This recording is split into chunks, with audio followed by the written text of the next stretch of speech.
Hello folks, how you doing? And welcome to our channel. So, another collective tower reading. So, whenever you're drawn to watch this video is the right time for you.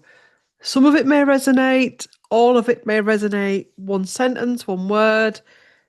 Come to it with an open mind. So, let's get into the reading. The two decks that I'm going to be using is the Unfolding Path Tarot by Athene Noctua. And I'm also going to be using this, which I've not used in a while, is The Unknown Archetypes by Kim Franz. Let's get to it.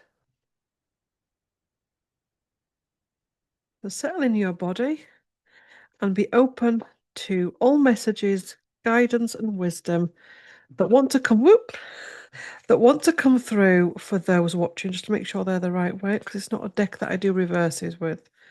Interesting. Okay. Yeah, that's all right, I think. Oh, maybe not. We'll see how it plays out with those cards are going to be reverses.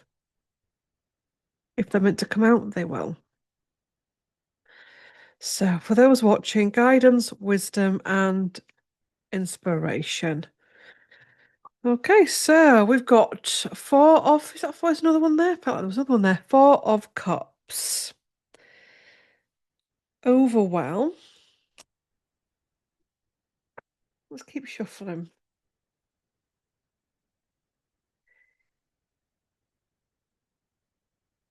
There's an energy here of shutting down because for some reason you don't feel good enough. You don't feel worthy enough.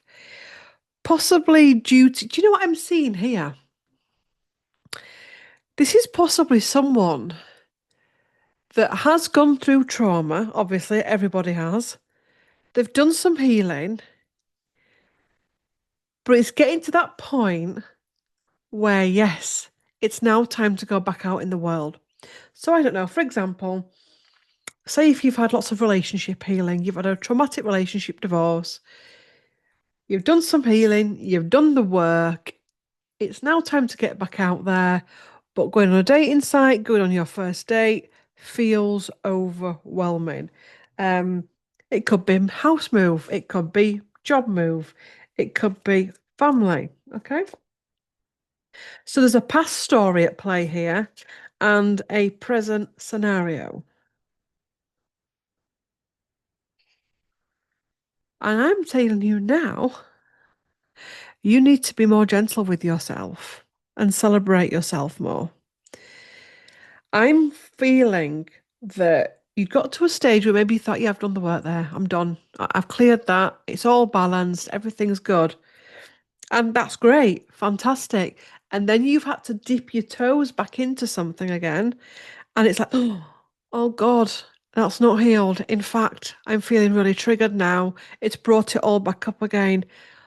You know, Eight of Wands at the bottom of the deck is moving forward and riding those waves and communication.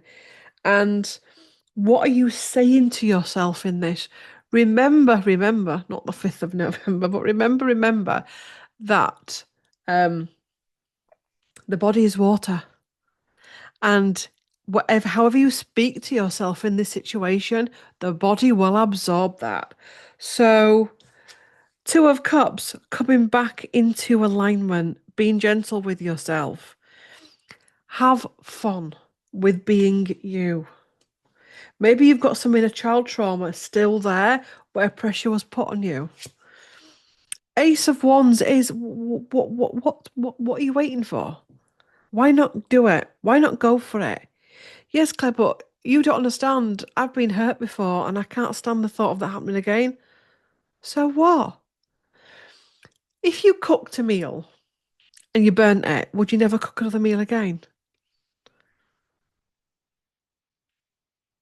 You learn. Some things happen. Sometimes bad things happen.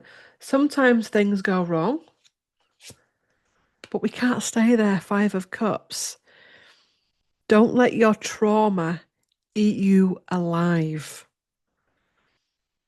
Don't let the trauma run the show. Don't get lost in your deepest, darkest stories. We've got temperance. Where do you want to be? Interesting here that one card she's wearing a black dress and the other card she's wearing white. I know she's got a greeny thing going on here, but forget that. That's interesting. She's got green going on there. So green is healing. Green also represents the heart chakra. Can you see green? Green. So if you think about the heart chakra, that also represents love. So love is trying to come in. And that doesn't mean a physical relationship. It can be, but it can be self-love. It can be love of life. It can be love of a job. It can just be the frequency of love. Yes. So love's trying to come in, but this pain that she's in is blocking it out. So accepting that love and that self-love into the heart chakra helps to balance it. It also reminds me of the bit of the yin and yang symbol as well. That in the darkness there is also a bit of light, and in the light there is also darkness. So we're talking about a situation here where we're having to balance something out. We're having to find balance. Now, we can also be dealing with some of you with addiction issues that are coming up. Now, addiction can isn't just the hard stuff. It can be addiction to social media, sugar, shopping, drama, etc. So we're having to balance something out. And we've got strength coming in as well, finding our strength. Three of Wands, love this as well. Look at that. Receiving. Being in charge of your own destiny. I also think as well that there is information, upgrades that want to come in and help you with this. That could be what this is, you know. If you're stuck in Debbie Downer energy, there could be an upgrade that wants to come in or a download, but it can't come in because for some reason, I mean, it's like spirit. You know, when people say, I want to be able to contact a loved one in spirit or have them visit me. They won't visit you if you're in pain. Now, ascended masters are very different. They have the ability to cut through all of that and come in and be able to recover their energy. But normal, everyday loved ones don't have that ability, so they won't do it. It'll just attract in denser energies or denser aspects of them that are still in pain, if that makes sense. It's the same with upgrades. If we're in a place where we're really in a dark space and we're not going to budge, we're not even trying to budge out of it, can't come in.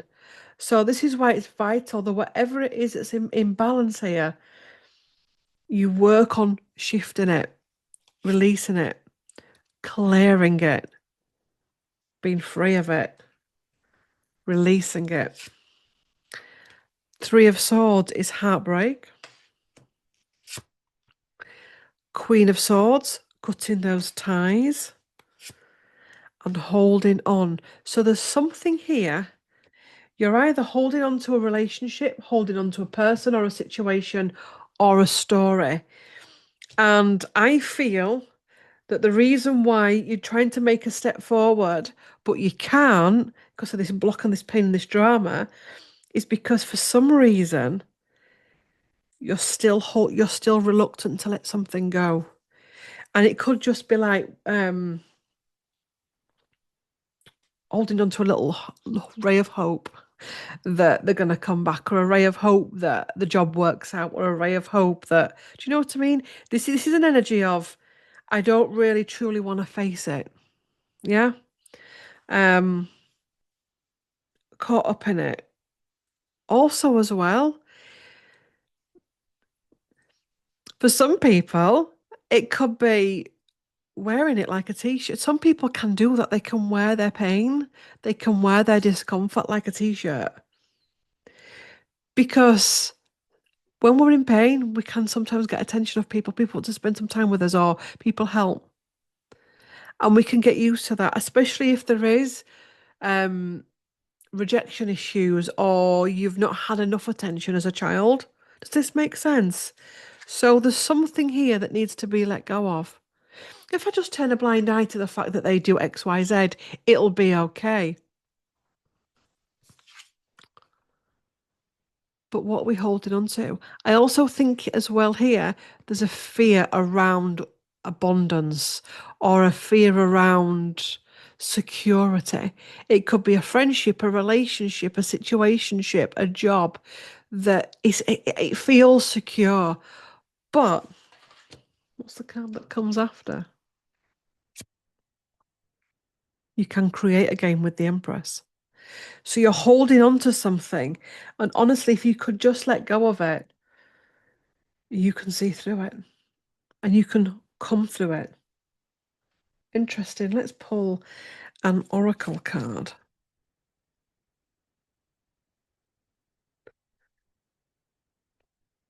Oops. I do like this deck, but it does trigger me, the circular cards, because it's so hard to shuffle. Maybe I should do it a different way, like that.